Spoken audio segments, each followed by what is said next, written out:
Welcome to the deep dive. Ready to explore some world religions? Sounds fascinating. You guys gave us some good stuff to work with. Oh, yeah. Yeah, a YouTube video, every religion in the world explained in 10 minutes. Okay. And a text document, too. Seems like the same content, though. Interesting. So we're going to unpack all this and see what we can learn. That's a pretty big task, trying to summarize all the world religions. It is, but that's why we're here. It's a deep dive. Right, makes sense. And we'll see what interesting stuff we can find together. I'm sure there will be plenty. So where should we even begin with all this? Well, the sources we have seem to start with Christianity. Okay. Yeah, Christianity, huge religion, tons of followers. Yeah, definitely a major player on the world stage. What do they even say about Christianity in these sources? Well, they focus a lot on Jesus, as the central figure. Yeah, Jesus makes sense. They talk about his teachings, his sacrifice, and the whole resurrection thing. The resurrection. Yeah, coming back from the dead. Oh, right. That's kind of a big deal in Christianity. Big deal, yeah. And the sources present it as this path to eternal life. If you believe... It's the ultimate comeback story. Well, they actually use that phrase, ultimate comeback story, for Easter. Wow, really? Trying to make it relatable, I guess. Seems like it. Sure. To grab people's attention. So they're saying you believe and you get eternal life. Well, it's more nuanced than that, obviously. Right. But for a 10-minute video, it's a decent summary, I suppose. Yeah, just a starting point. Exactly. Piques your interest. Yeah. Yeah, then you can dig deeper. Okay, so Jesus, resurrection, eternal life. Yeah, those are some of the key points they highlight. But what about the Trinity? Oh, yeah, the Father, Son, and Holy Spirit. 3 in 1, right? That's the idea. Always found that a bit confusing. Yeah, it's a tricky concept to wrap your head around. How do the sources even explain that? They call it, get this, a divine tag team. A divine tag team. Yeah, like those wrestlers. Oh, wow. Okay. It's a bit oversimplified, but, it gets the point across. I guess so. 3 beings working together as one. Yeah, something like that. Not sure if that clears things up, but it's an interesting take. Definitely a unique way to put it. All right. Well, moving on from Christianity, what's next? Well, Islam is another major world religion the sources cover. Islam, yeah, I know they believe in Allah. Right, one God, Allah, and Muhammad as his final prophet. Okay. That's a core principle in Islam. And what about those 5 pillars I always hear about? Oh, yeah. The sources compare them to the essential rules of the game. Rules of the game for Islam. Yeah, like the basic practices you need to follow. So like a guidebook. Kind of, yeah. A set of guidelines for living a devout Muslim life. Interesting. So if you follow these 5 pillars, you're good to go. Well, it's not quite that simple, but they offer a framework. Okay. They cover things like faith, prayer, charity, fasting, and pilgrimage. Oh, right. The pilgrimage to Mecca. Exactly, Hodge. It's one of the 5 pillars. So those 5 pillars are a good place to start if you're learning about Islam. Definitely a good foundation. But remember, there's always more to explore. Yeah, this is just scratching the surface, right? Exactly. Think of it as a starting point. Okay, well, after Islam, where do we go next on this world religion tour? Well, the sources then shift gears to Hinduism. Hinduism. Now, that's a religion I find fascinating, but also a little confusing. Yeah, it's incredibly diverse, with a rich history and many different traditions. What do the sources say about it?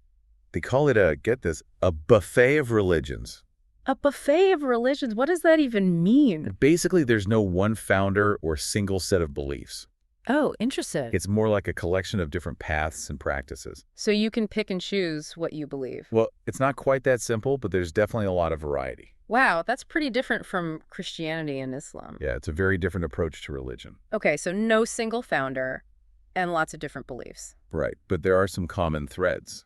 Oh, yeah. Like what? Well, the sources talk about karma, reincarnation, and moksha. Karma. I know that one. What goes around comes around. Yeah, that's the basic idea. And reincarnation, that's like being reborn. Right, exactly. The cycle of birth, death, and rebirth. Okay, and moksha. Moksha is liberation from that cycle. Liberation, like you're free from being reborn. Right, you reach a state of enlightenment. Wow, that's a pretty big goal. It is. It's considered the ultimate goal in Hinduism. Okay, so karma, reincarnation, moksha, those are some key concepts. Yeah, and they're all interconnected. And they also mention Brahman, right? Right. Brahman is the ultimate reality, the divine essence. The divine essence. Yeah, kind of like the source of everything. Okay. And the different gods in Hinduism are seen as expressions of Brahman. So even though there are many gods, there's one ultimate reality behind them all. Exactly. It's a complex concept, but that's the gist of it. So Hinduism is like a buffet, but with a common underlying theme. Yeah, that's a good way to put it. Lots of variety, but also a sense of unity. Exactly. Okay, well, after this buffet of Hinduism, what's next on the menu? Next up is Buddhism. Buddhism. Okay, founded by the Buddha, right? Yeah, Siddhartha Gautama, the Yeah. Buddha. That's the one? And the sources start off by saying, and I quote, life can be a bit of a struggle. Well, yeah, no argument there. Right? And they go on to say it's because of desire. Desire, like wanting things. Exactly. The Buddha taught that attachment to worldly desires is the root of suffering. So if you want things, you're going to suffer. Well, it's more nuanced than that, but that's the basic idea. Okay. It's about understanding that impermanence is a part of life, and attachment causes us pain. So if you let go of desire, you'll be happy. It's not that simple, but it is a central concept in Buddhism. Detachment can lead to inner peace. Interesting. Yeah. And then they talk about the Four Noble The Truths. Four Noble Truths. Okay, what are those? Well, they basically outline the nature of suffering and the path to liberation from suffering. So how to stop being unhappy? Exactly. And they also mention the Eightfold Path. Eightfold Path. What's the another set of rules?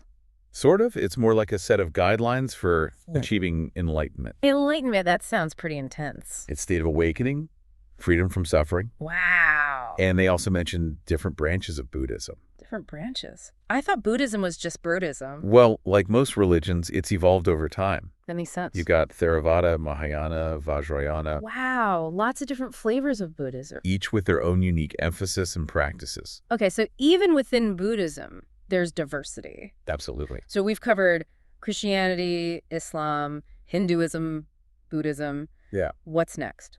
Let's dive into Judaism. It's one of the oldest monotheistic religions. Judaism, yeah, I know they have the Torah. Right, the first 5 books of the Hebrew Bible. Okay. And they have a covenant with God.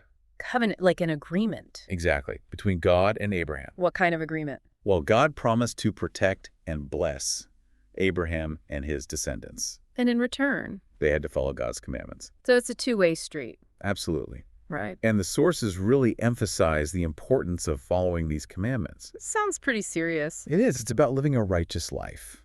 Makes sense. And it's also about community and tradition, upholding their heritage. Right, right. And they mention different branches of Judaism, too. More branches. Yeah, Orthodox, Conservative, Reform. Wow, so much diversity within these religions. That's pretty amazing, right? Okay, so Judaism, ancient religion, covenant with God, different branches. Yeah, that's a good summary. Okay, so after Judaism, where do we go from here? Well, the sources then introduce us to Sikhism. Sikhism. Not as familiar with that one. It's a relatively newer religion founded in the 15th century. Okay, so pretty recent compared to some of these others. Yeah, relatively speaking. What are the basics? They believe in one God and the teachings of 10 gurus. 10 gurus. Yep. They guided the development of the faith. Interesting. And they emphasize equality, social justice, honesty, service, all that good stuff. Sounds like good values. Yeah, very much so. And what about those 5Ks I've heard about? Oh, yeah, those are physical symbols of Sikh faith. Like what? Quiche, uncut hair, kirpan, a ceremonial dagger. A dagger? Wow. It's symbolic. Represents defending the weak. Okay. And they reject the caste system, idol worship, all that. Interesting. So they're very much about equality and justice. Absolutely. It's a core part of their belief system. Okay, so Sikhism, one God, 10 gurus, 5Ks, emphasis on equality.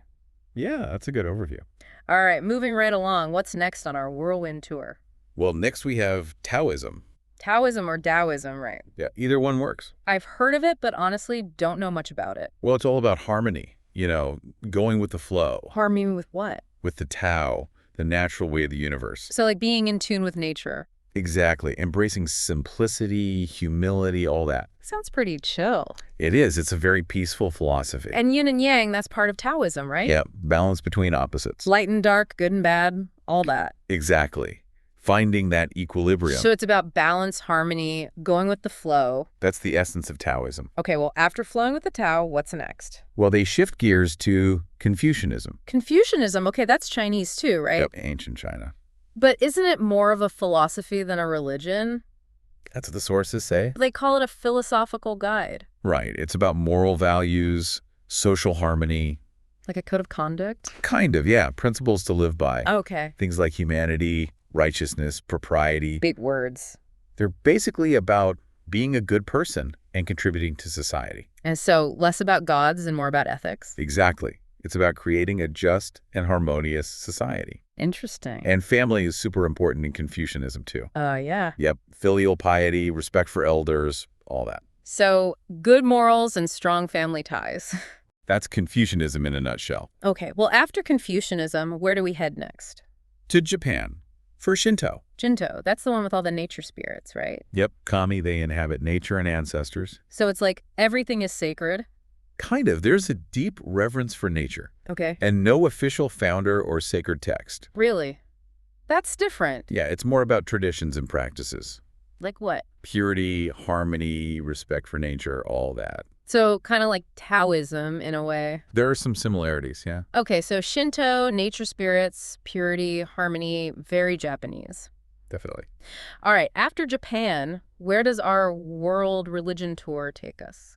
To a relatively new faith, the Baha'i faith. The Bahai faith. Never heard of that one. It emerged in the 19th century. Okay, so pretty modern. Yeah, and it emphasizes unity, like big time. Unity of what? Of God, religion, humanity, everything. Wow, that's ambitious. It is. It's all about oneness. Okay, so they believe in one God. Yeah, and that all religions come from the same source. So, like, we're all worshiping the same God, just in different ways. That's the basic idea.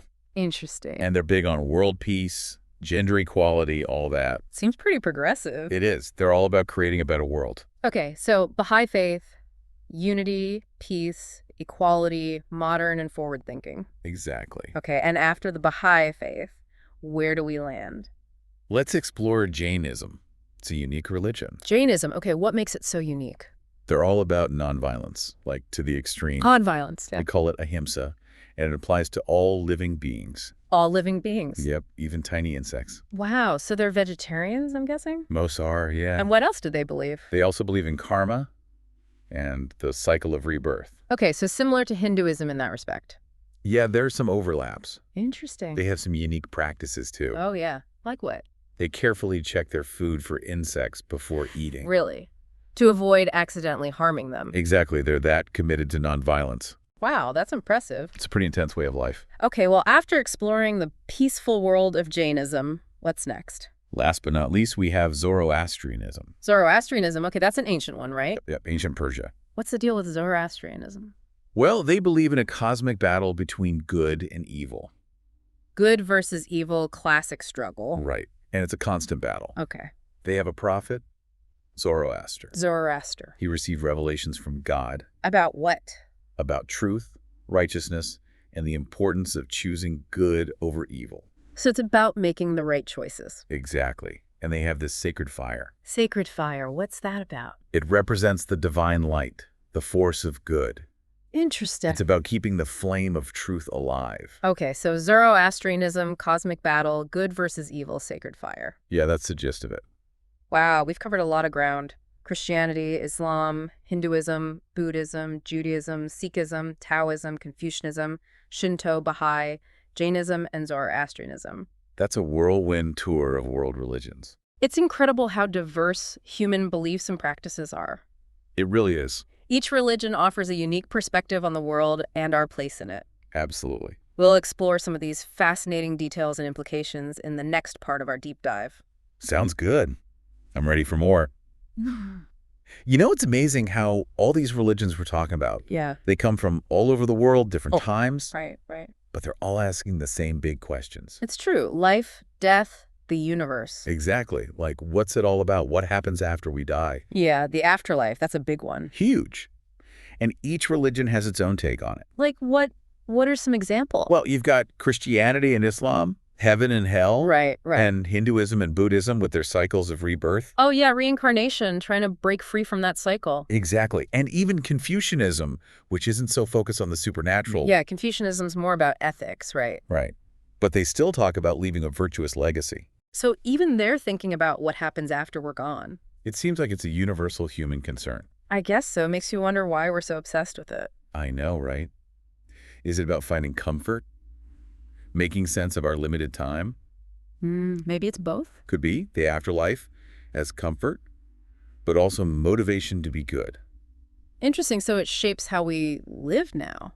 Yeah, definitely powerful concept. Okay, well, let's zoom in on some specifics from the sources. Okay, sure. You mentioned the 5 pillars of Islam earlier. Yeah, those essential rules of the game. Right. That phrase really stuck with me. Me too. It's a clever way to put it. Like, it makes it sound less intimidating, you know? Yeah, exactly.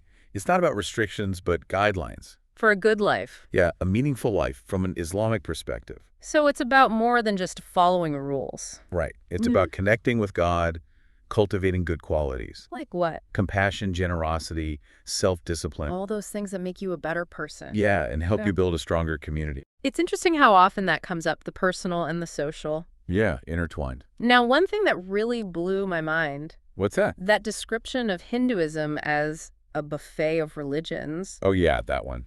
Is that even accurate? Seems like a crazy oversimplification. Well, it is simplified, but it does capture a key aspect of Hinduism. Which is? It's diversity. Yeah. Hinduism isn't one monolithic thing. Right. It's a tapestry of traditions, philosophies, practices. So there's no one right way to be Hindu. That's the idea, and it can be surprising for those who don't know much about it. Yeah, I can see that. But there's some common threads, like the concept of Brahman.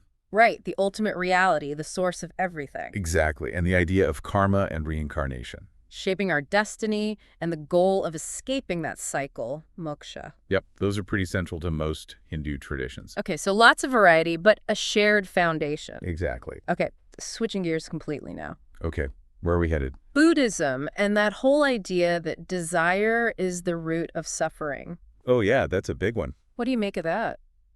I mean, it's pretty insightful, isn't it? In what way? We cling to things, possessions, relationships. Even ideas, right? Totally. And then those things change or we lose them. And we suffer. Exactly. Because we were attacked. We expect things to stay the same, but they never do. The world's constantly changing. Impermanence is a fact of life. And Buddhism's saying accept that, let go of those cravings. And find happiness in the present moment without needing more. Sounds easier said than done. Oh, for sure. But it's a powerful concept. Okay, well, let's talk about Judaism now. Okay, yeah. The sources emphasize the covenant between God and Abraham. Right, that's foundational to Judaism. But what does it actually mean for how Jews live their lives? It shapes their identity, their relationship with God. How so? Well, God promises protection and blessings, but there's a condition. They have to follow his laws. Exactly. It's a two-way street, a reciprocal relationship. So it's not just about belief, but action. Yep. Upholding the traditions, observing the commandments, living a righteous life. A lot of responsibility. It's taken very seriously, and it connects them to their history. To their ancestors, a shared heritage. Exactly. Okay, now, the sources describe Sikhs as champions of equality. Oh yeah, big emphasis on social justice in Sikhism. But how does that actually play out in their beliefs and practices? Well, it's not just talk, it's action. Like what? Give me an example. The concept of seva, selfless service, it's a core value. So it's about putting your faith into practice. Exactly. Helping others, fighting for justice, that's what it means to be a Sikh. And what about langar? I've heard about those community meals. Oh yeah, langar's amazing. It's a free meal served at gurdwaras. At their temples. Yep, and everyone's welcome no matter your background. Wow, that's incredibly generous. It's a symbol of equality. Everyone deserves to be fed, treated with dignity. Beautiful concept, really puts their beliefs into action. Yeah, it's a powerful testament to their values. Okay, let's go back to Taoism for a minute. Okay, the go-with-the-flow philosophy. Right, but what does that actually mean in everyday life? It's about aligning yourself with the Tao, the natural order of things. Okay, but how do you do that? By embracing simplicity, humility, letting go of control. So not forcing things, not trying to micromanage everything. Exactly. It's about trusting the process, finding joy in simple things. Sounds pretty relaxing. It can be. It's about finding peace within yourself and with the world around you. Okay, now Confucianism, we said it's more about ethics than gods. Right. More of a practical guide to living a good life. So what are some of the key principles? Humanity, righteousness, propriety, filial piety. All those virtues, right? Yep. Basically, be a good person, respect others, contribute to society. And honor your family. Huge emphasis on family in Confucianism. So it's about personal virtue and social responsibility. Yeah, they see those two things as inseparable. Interesting, very holistic approach. It is. The individual and the community, both essential. Okay, let's move on to Shinto, the Japanese religion with all the nature spirits. The kami, yeah, they're everywhere in Shinto. What struck you about how the sources presented Shinto? The emphasis on purity and harmony really stood out. Like ritual cleansing, I'm guessing. Exactly. Purifying yourself and your surroundings. To get rid of negative energy or something like that. Yeah, and to maintain balanced respect for the sacredness of nature. It's all connected, right? You, the spirits, the environment. It's a very holistic worldview. Okay, now the Baha'i faith, they seem really big on unity across religions. Oh yeah, huge. They believe all religions come from the same source. So no one religion is the right one. That's the idea. They're all part of God's plan, each offering a piece of the puzzle. And that leads to their focus on world peace, equality, all that. It's all connected. They believe in building a better world for everyone. Not through converting others, but through cooperation. Exactly. Finding common ground, focusing on shared values. Pretty inspiring vision, especially in today's world. I think so too. It's a message we need to hear. Okay, back to Jainism for a sec and their extreme nonviolence. Ahimsa, yeah. They take it very seriously. But how does that actually play out in their daily lives? It affects everything they do, from what they eat to how they walk. Like they're super careful not to step on bugs. Literally. And many are vegan, wear masks to avoid inhaling insects. Wow, that's dedication. It is. They believe all life is sacred, even the tiniest creatures. So it's about minimizing harm in every way possible. Exactly. It's a challenging path, but a powerful example of compassion. Okay, and last but not least, Zoroastrianism. Oh yeah, the cosmic battle between good and evil. Right. How does that idea shape their lives? It's central to their worldview. They believe every choice matters. Like every action has consequences. Exactly. And those choices affect not just you, but the whole cosmic balance. So it's a huge responsibility. It is. They see themselves as warriors in this spiritual battle. Fighting for the good side. Yep, trying to tip the scales towards truth and righteousness. Wow. Pretty intense way to live. It is, but it gives their lives meaning, purpose. We've explored so many different religions in this deep dive. It's been quite a journey. Each one offering its own answers to life's big questions. So many different paths to understanding the universe. As we head into the final part of our deep dive, Yeah. what are some of the key insights you're taking away from all this? So many religions, so many different beliefs, it's kind of mind-blowing. It is, isn't it? Makes you realize how diverse humanity really is. Yeah, and how we're all trying to make sense of the world in our own way. Exactly, finding meaning, purpose, answers to those big questions. But even with all the differences, some things keep popping up, you know? Oh yeah, definitely some common threads running through all these faiths. Like the importance of being a good person, that seems pretty universal. Absolutely.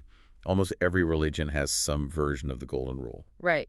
Treat others how you want to be treated. It's a fundamental ethical principle, no matter your belief system. Makes you think maybe we're all working from the same moral compass deep down. Could be some shared sense of right and wrong, even across cultures.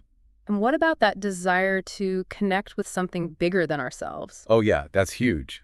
Transcendence, they call it. Right, whether it's God or enlightenment or some ultimate reality. It's like we're hardwired to seek that connection. Maybe it's what gives our lives meaning, that sense of purpose. Could be that longing for something beyond the everyday. It's powerful stuff, and it's amazing to think how these religions have shaped the world. Oh yeah, I mean, just look at the art, the architecture, the music. Right, the Sistine Chapel, the Taj Mahal, ancient temples. Incredible. And the philosophical texts, the rituals, the traditions passed down for centuries. It's a testament to the enduring power of these beliefs. Absolutely. They provided comfort, guidance, inspiration for countless people. So, as we wrap up this whirlwind tour of world religions, Yeah. what's the one thing you want our listeners to take away from all this? I'd say keep an open mind. Be curious. About different faiths, different perspectives. Exactly. There's so much to learn from exploring these belief systems. Not just about religion, but about humanity itself. Totally. It's a journey of discovery, and it can really enrich your understanding of the world. Well said. And if you, dear listener, are feeling inspired, Yeah. dig deeper. Pick a religion that interests you and explore it. Read their scriptures, visit their places of worship, talk to people who practice it. Immerse yourself and see what you discover. It might surprise you what you find. Absolutely. This deep dive has been a whirlwind. So much information packed in. But it's just the beginning, really. The world of religion is vast, always evolving. So keep exploring, keep learning, keep an open mind. And who knows, you might even find your own path. Until next time, Happy diving.